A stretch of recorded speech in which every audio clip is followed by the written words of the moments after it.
komunikasi dengan Allah ketika kita berdoa jangan yang ya Allah aku mau ini, tidak seperti itu, tapi ada etikanya dengan cara lemah lembut.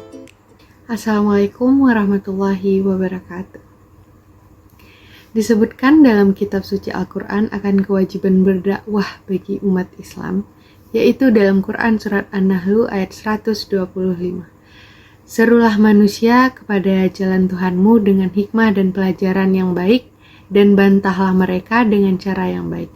Sesungguhnya Tuhanmu, dialah yang lebih mengetahui tentang siapa yang tersesat di jalannya, dialah yang lebih mengetahui orang-orang yang mendapatkan petunjuk.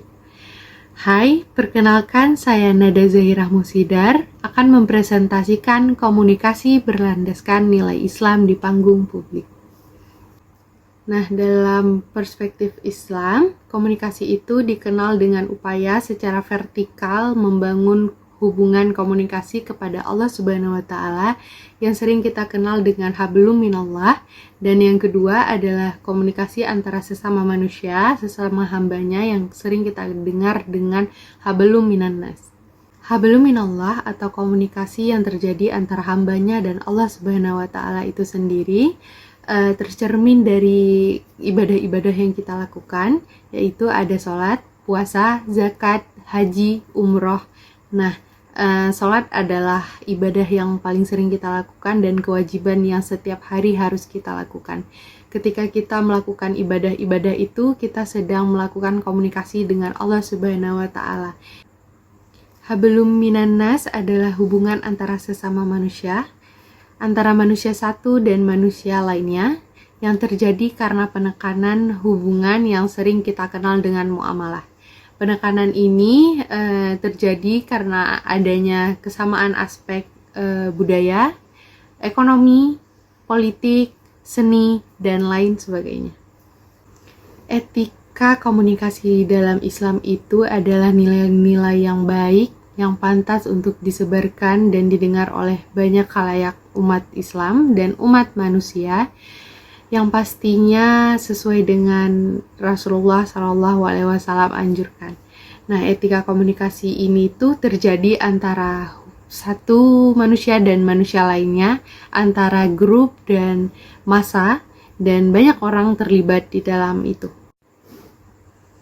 Nah, etika komunikasi dalam Islam itu disebutkan sebagai nilai-nilai yang pantas, yang baik untuk didengarkan oleh umat manusia, dan sangat bermanfaat. Komunikasi sendiri terjadi antara satu manusia dan manusia lainnya, antara grup atau kelompok, antara massa, dan melibatkan banyak orang. Komunikasi yang kita lakukan itu harus sesuai dengan nilai-nilai dasar yang ada di Al-Quran dan hadis, dan yang pastinya sesuai dengan Rasulullah SAW ajarkan. Adapun gaya komunikasi yang Rasulullah SAW ajarkan, yang pertama ada kaulan sadida.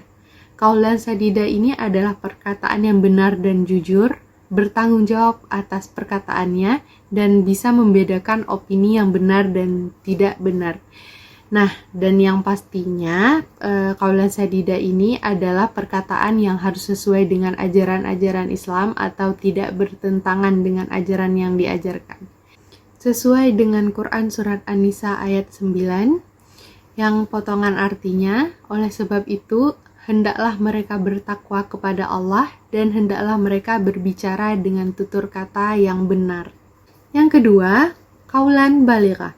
Kaulan baligha adalah perkataan yang membekas pada jiwa, perkataan yang bisa menyentuh hati para pendengarnya.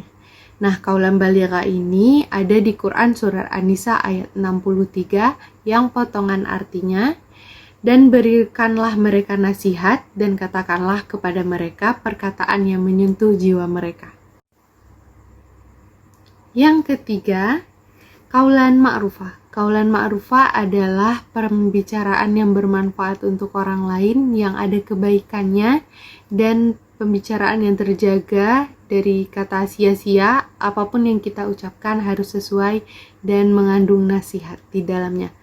Nah, kaulan ma'rufah ini ada di Quran surat Al-Ahzab ayat 32 yang artinya, wahai istri-istri Nabi, kamu tidak seperti perempuan-perempuan yang lain. Jika kamu bertakwa, Maka janganlah kamu tunduk atau melemah lembutkan suara dalam berbicara sehingga bangkit nafsu orang yang ada penyakit hati di dalam hatinya, dan ucapkanlah perkataan yang baik. Yang keempat, kaulang karimah. Kaulang karimah adalah perkataan yang mengagungkan, perkataan yang dibarengi dengan rasa hormat. Nah, contohnya itu ada di cara kita berkomunikasi dengan orang tua. Tidak berkata atau membantah. Kaulang karimah ini dijelaskan dalam surat Al-Isra ayat 23 yang artinya Tuhanmu telah memerintahkan agar kamu jangan menyembah selain Dia, dan hendaklah kamu berbuat baik kepada orang tuamu atau ibu bapakmu. Yang kelima, kaulan lainah. Kaulan lainah adalah perkataan yang lemah lembut, yang enak didengar, tidak membentak, dan perkataan yang tidak meninggikan suara. Kaulan lainah ini ada di kisah Fir'aun. Dalam Quran surat At-Taha ayat 43-44, yang artinya, wahai Nabi Musa dan Harun, pergilah kamu berdua kepada Fir'aun yang sombong itu, dengan bekal mukjizat dariku, karena dia benar-benar telah melampaui batas dalam kedurhakaannya. Begitu berhadapan dengannya, maka berbicaralah kamu berdua kepadanya dengan perkataan yang lemah lembut. Yang keenam, kaulan maisura. Kaulan maisura adalah perkataan yang mudah dipahami, yang mudah didengar oleh orang-orang dalam penyampaian pesannya.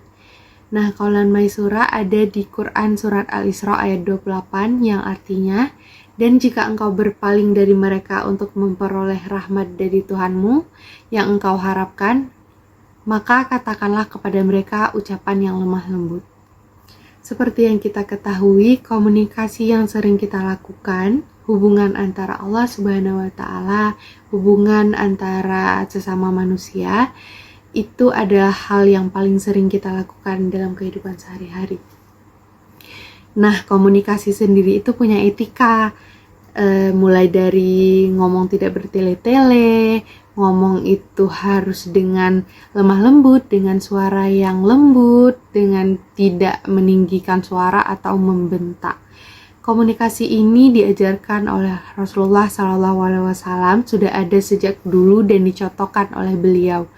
Nah, selain dari Rasulullah, Al-Quran juga menjelaskan bahwa kita berkomunikasi itu ada tata caranya. Komunikasi itu sudah dianjurkan oleh Allah Subhanahu wa Ta'ala dengan cara-cara yang baik sesuai dengan potongan arti dari Quran surah yang sudah saya bacakan tadi.